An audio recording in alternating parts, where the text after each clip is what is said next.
Hello guys, welcome to my humble YouTube channel where I bring you fanfiction that will brighten your days. Before we start, a subscribe is greatly appreciated, and don't forget to leave a like and ring the bell icon so you won't miss exciting new fanfiction stories.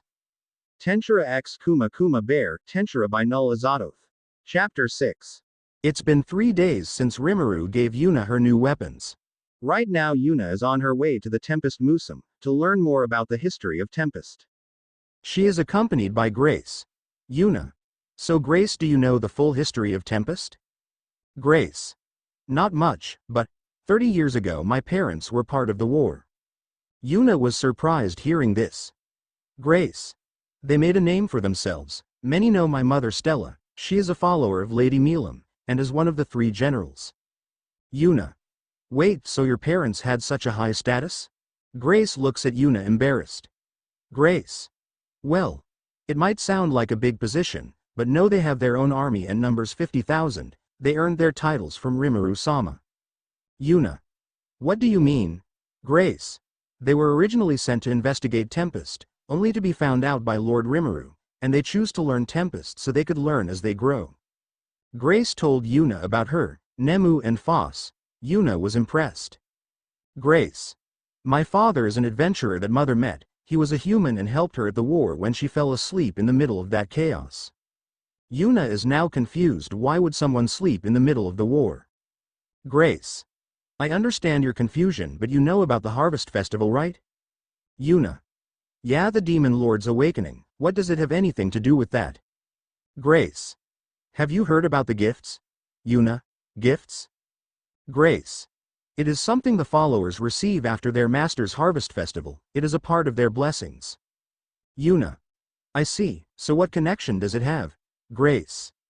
When a demon lord awakens, they go to a process called evolutionary slumber, something not even Lord Rimuru could resist. Yuna. Wait, even him? Grace. Yes, but there are exceptions. The primordial demons didn't sleep because they are full spiritual entity, and Demon Lord Milam Navasama was on her rampage when she awakened. Yuna, who didn't know any of these, was surprised but decided to stay quiet. Grace. With that in mind, the gifting process requires the evolutionary slumber to happen, since they would either evolve and get strengthened so they would fall asleep, and both Frey and Carrion Sama awakened in the middle of the war, causing all lycanthrope and harpy race to sleep. Yuna. I see. But wait, why would your mother, who is a dragon faithful from the dragon race, sleep if she doesn't have the blessings of the 2? Author. So this is plot convenience, but I'll make an explanation so in a way it is reasonable. Grace. Well, she is friends with Nemu-sama and Foss-sama, who are now direct subordinates of Carrion and Frey-sama. Before the war they gave her their blessings. Yuna. I see. Both of them went to the museum. Guide. Hello visitors, are you both here too? Grace-sama? The museum guide was surprised to see someone like Grace here. Grace. Sigh. I'm just here to accompany a friend of mine, no need to make a fuss. Guide. A friend of Grace-sama. Now the guide stood frozen, seeing Yuna and the brooch on her dress that had a black dragon with golden eyes. She knew this symbol, the strongest symbol of all. Guide. Grace-sama, who is this lovely FR friend of yours? Grace. She is Yuna-san. Guide. Yuna. Forgive this insolence, Yuna-sama. This lowly person didn't expect you to visit our museum? The guide immediately kneeled. The guide was sweating hard. She heard about Yuna but didn't expect her visit. What's more, she is friends with Grace. Yuna. I only came here to visit to know more about Tempest. You don't need to kneel. The guide was hesitant. Everyone else watches the event unfold. Some looks at Yuna and Grace with respect and reverence. They knew their identity after the guide blurted it. Grace. Sigh. Yuna, this here is a new guide together with a few Tempest staff from different places. They are humans who had simple lives. Never in their dreams could they wish to meet nobles and royalty, especially not a self-proclaimed demon lord. And now the future wife of the strongest demon lord, who is a god, is right in front of her. Yuna was bewildered hearing this. She looked hesitantly at the guide, and she was pale and sweating. Yuna. Miss Guide, I am nothing more than a commoner currently, so please stand up. The guide was surprised and stands up looking at Yuna. Guide. My lady, why must you lower yourself like that? You are our future queen, the one who will sit beside His Majesty. Your status is above and beyond those of mere royalty and imperial status. You are chosen by God. Everyone else agreed, but Grace knew how Yuna didn't like that. Yuna. Miss, I do believe that my fiancé doesn't like being seen as a god, nor does he care. That is the same with me. I have heard that line more times than I can count, and I will say it again. I am nothing more than a mere commoner who was just lucky to catch the eye of Rimuru. I care little for how you treat me, but wouldn't tolerate open mockery or insults. After all, that's no different than insulting my fiancé and this country. The guide was bewildered. Her statement showed nothing but genuine thoughts. Yuna. He has no interest in his position but to protect you all. He would do anything in his power to do that, and I am the same, but in the end of the day, we are nothing but living beings, entities with power that would be used to serve and protect you all. Grace. Hey, she really is majestic and have this air of a ruler. Everyone was moved, they were all happy to hear such words. Guide. Why Yuna-sama? Yuna. And for that, I am here to learn this country's history in order to become a better queen for you all. Guide. Then Yuna-sama, let this guide show you the history of Tempest, and all information you will need about this world. It would be the highest honor. Yuna was still uncomfortable with this treatment. She knew that this girl in front of her respected her a lot after her speech. Yuna. If that is your wish. Yuna was exuding an aura of majesty and that of power, something she learned from Elmija and Shuna. Yuna learned all the information she needs, from how a goblin village turned into a powerful empire, and the events following this. As well as important informations. Yuna and Grace were satisfied and left the place, even giving the guide a tip. Of course they gave her points, but its value was comparable to 3 platinum coins. She wanted to refuse, but Yuna knew otherwise. She could tell she needed it, and she was right. The guide had a family outside of Tempest. Some relatives that couldn't go to Tempest, because of some problems, but now she could fix that. She was thankful for it, and idolized Yuna. Including those who saw her speech, no one will tolerate any insult or mockery to her. They all became fans and followers of Yuna that day. Grace. So where do we go next? Yuna. I want to visit that forge. Grace. For the bear gear? Yuna. Yes, they went to the place. Kurobi. Yuna-sama, you came to visit. Is it about the bear armor for the 2 Simmons you have? Yuna. Yes. Kurobi leads the 2 inside the forge. Kurobi. May I see the 2 bears? Yuna. Hi. Yuna summoned the both of theme. They were in their smaller forms but not cub, only the size of a wolf. Kurobi. Ho, so they can change their sizes like Ranga. Yuna nods. Kurobi. Then I can make them a special armor, something similar to yours. Yuna was surprised. Yuna. Wait, what do you mean my armor? Kaijin. Well, I guess Lord Rimuru forgot to explain. Kaijin, who was besides Kurobi, was said amused. While Yuna had a look as if she gave up on the world. Yuna. Sigh. Meanwhile. Rimuru. Acho. Did she miss me again? Smirk. Shuna facepalms herself. Shuna. This time he forgot to explain the pendant and earrings that he gave her. Sigh. Back to Yuna and Grace. Yuna. So, Kurobi. Well, see that pendant and earrings you're wearing? Yuna nods. Kurobi. It's actually more than mere accessories. Yuna. What do you mean? Yuna asked while tilting her head cutely, which made the whole workshop react, even Kaijin and Kurobi. Everyone. Kawaii, Kurobi. What is this cute creature? Kaijin. We must protect. Grace was sweating with all the reactions since she knew how adorable Yuna is, especially when she is clueless. Grace. Wow, that's one terrifying weapon you have there, Yuna. Kurobi. Ahem. Well, you see, that pendant can manifest into an armor. Yuna was surprised while Grace looked interested in what type of armor it is, since she has a similar one after receiving it from Hakuro. Grace. Hey, I have a similar one, Yuna, so I'm interested in what kind of armor you have. I believe yours would be something powerful like your sword and gauntlet. Yuna. Etta. Yuna was embarrassed hearing this, which was adorable. Everyone. Cute. Kaijin. This is similar to the gauntlet. You could still remove it now, but once you pour your magicules into it, Then it will be a part of your body and soul. Yuna understood. Grace. I'll teach you later, Yuna. Yuna. Thanks. Kaijin. Anyways, let's prepare the armor and weapons.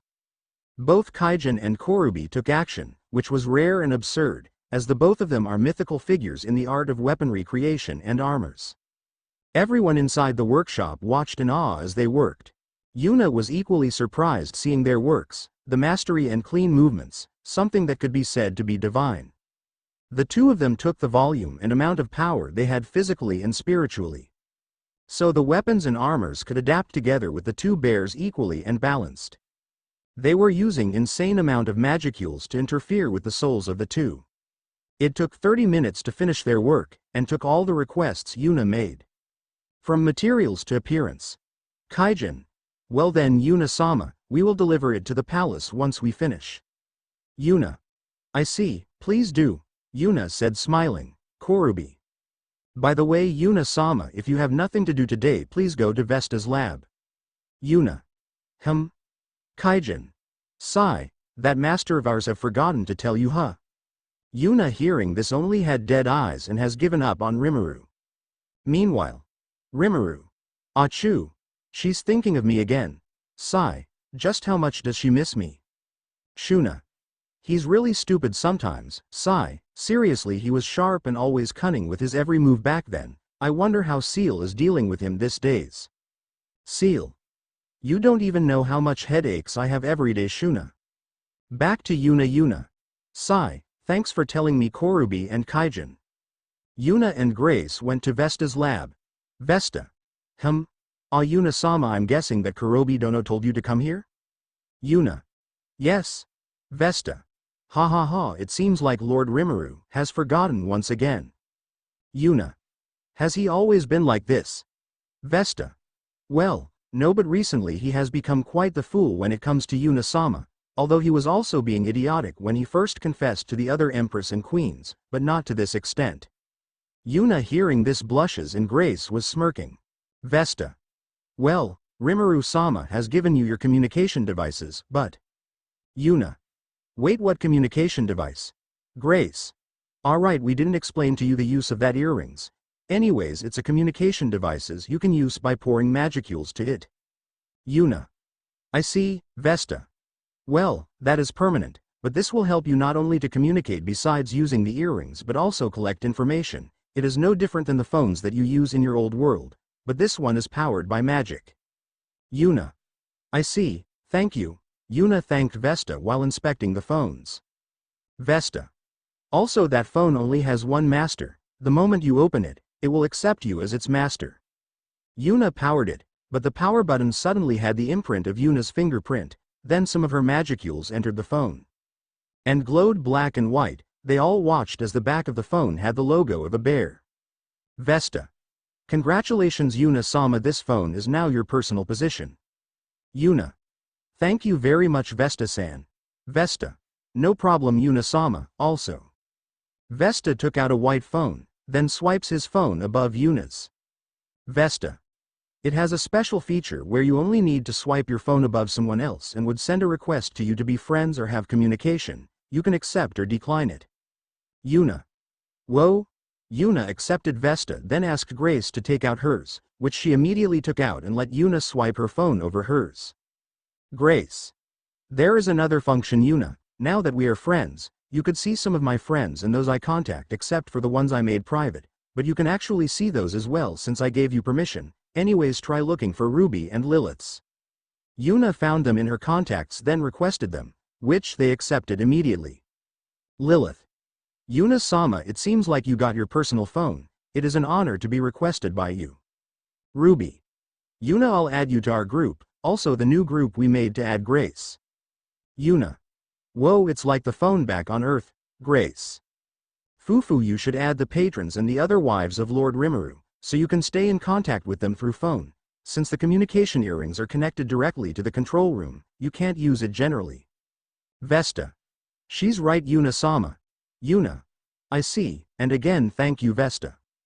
Vesta. It's my pleasure, my lady. Yuna and Grace went to visit their friends and have some fun. Grace taught Yuna how to use the bear armor, and she also complained to Rimuru. 3 days later Yuna. This bear armor sure is light and durable. Grace. Of course it is, it's the same as your sword in terms of raw power, strength and durability. No, it's superior in terms of defense and durability. Yuna. True. They were having drinks while resting after their sparring. Recently Yuna had become stronger and was at the peak of 600,000 EP, close to breaking through. She might obtain the egg if she reached the 800,000 EP, also her swordsmanship is already in the Sword Saint class. And Grace, having someone like Yuna as a sparring partner, also became stronger. She was reaching the 1 million EP in her normal form. They have been together for straight 1 week and 3 days, they became so close like sisters, both acknowledges this, and also the whole Tempest, which increased Grace's status and importance. Grace wasn't the type who likes to have importance with high positions, but she didn't care since she is now the friend and sworn sister of the future Queen Yuna. Control room. Hello. Closing curly bracket. Yuna heard a call from her ear, and knowing where it came from she channeled some magicules to her earrings, which was the communication devices. Yuna. Yes, is there something wrong? Control room. Ah, this is control room. Yuna-sama, Kajin-sama and Kurobi-sama has requested for an audience. Yuna. I see, then please tell them I will go right now. It might be the armor for Kumakyu and Kumakuu. Control room. Understood, the call was dropped. Grace. The control room? Yuna. Yeah, it seems like the armor is here. Grace. Ho. They might have used the special room where time is not necessary, so the armor should be infinity older than us. Yuna didn't need an explanation, she knew about that from the library. Yuna. True? I should visit the library later, to get some skills for my weapons. Yuna and Grace went to meet the 2 craftsmen, Kurobi. Ah, Yuna-sama. Kaijin. Well, we finished it, here. Kurobi gave Yuna a pendant and bracelet. Yuna summoned the 2 bears, then put it on the both of them, which glowed their respective colors, black and white. The necklace and bracelet fitted on the 2 bears, then changed shape. Yuna. Whoa, this fits you 2 perfectly. Kurobi. Well, you 2, go and put magicules in them. The 2 bears did as Kurobi said. Suddenly the 2 bears had golden and diamond armor covering them. They also had head protection, only covering their foreheads, that has a rhino-like horn. Then the paw, which had metallic claws, was covered with shaper and bigger claws. Yuna. They looked majestic. Kaijin. That and, it matches yours, Yuna-sama. Yuna, hearing this, was surprised, then summoned both her sword and armor, which completely matches with the 2. She looked like a war maiden with her beast. Grace. Whistles. That's something else, Kurobi. Indeed. Kaijin. Truly. They were in awe seeing her, she was exuding absolute majesty and divinity. Yuna was equally impressed. She unsummoned the 2 bears and her weapon and armor. Yuna. Thank you, you 2. Both. It's no problem, Yuna-sama. Yuna and Grace went to the library to look for some skills for Yuna. Yuna. Etta. Hello miss, may I look into the library? Desk lady. Ah, sure, little lady. The woman in the desk said, without knowing who she was talking to. She was polite and everything, but she was new and didn't know Yuna. Desk lady. Then let's. Wait, aren't you Lady Grace? Grace. Sigh, yes, but more importantly she is someone who you need to give respect to, she has a higher standing than me. The desk lady was pale. Grace was a legendary figure in Tempest, someone who is above any royalty and commoner. The desk's lady looks at Yuna and asked, Desk's lady. Etta, am I Miss Ma, may I see your identity CA card? Yuna gave her a black card with a jet bulk dragon with golden eyes. The desk's lady was even more pale. Desk's lady. She's the fiancée of His Majesty? Forgive me, Yuna-sama. She immediately kneeled down. Yuna. No need for Yuna wasn't able to finish as an elven woman came. She had an aura of authority and power. Elf. What is happening here? She asked, looking around, then sees Yuna and the kneeling woman. She immediately understood what happened, then sighs. Maria. Sigh, forgive me, Your Highness. She is new here. I am Maria von Lariat, a disciple under Lady Shuna. Era, it's been a while, Grace. Grace. Indeed it has, Maria-sama. Yuna is surprised from hearing this. Grace. I have a higher position and power than her, but she is nonetheless the disciple of a queen, and also a senior. She might not have the seed but has an EP of approximately 890,000 inches. Yuna can't believe her ears. Yuns. WH.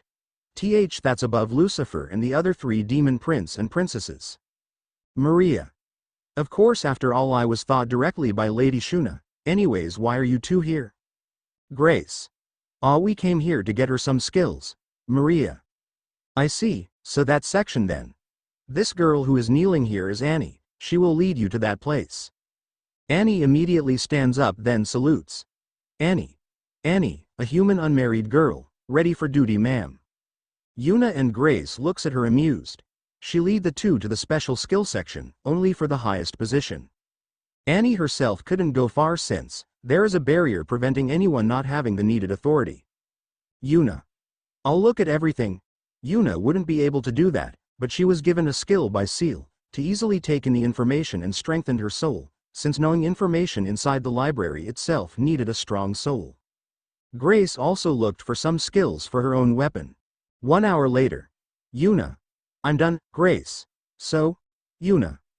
Well, I found some interesting ones, but I specially found this skills. Yuna brought out a paper, where she wrote the skill names. Sword.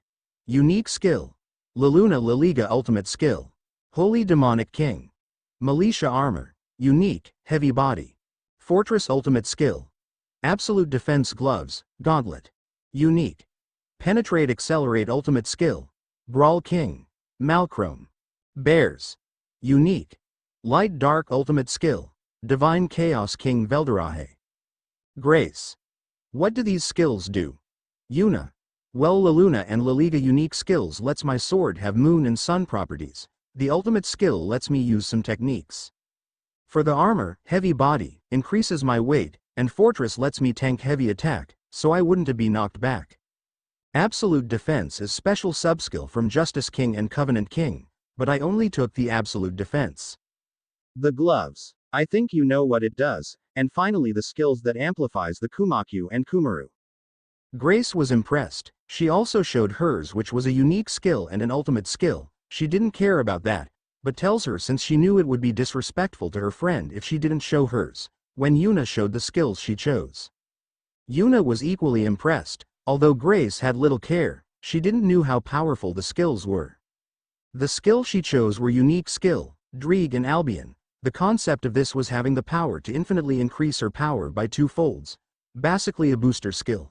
While Albion helps her divide any power that attacks her, she has both defense and offense, which was broken. The ultimate skill she had was Divine Dragon, Fafnir, a skill that lets her attain a dragon body and the following skills. Infinite Regeneration. Thought Acceleration, Dragon Hockey, Dragon Strength, Dragon Body. She didn't fully know just how powerful the skills she found were, and Yuna, a pro gamer in her past life, knew how dangerous the skills were, from simple reading their properties. Later on, Yuna and Grace receives their skills from Rimuru and trained since the day of Yuna's departure back to her world is coming.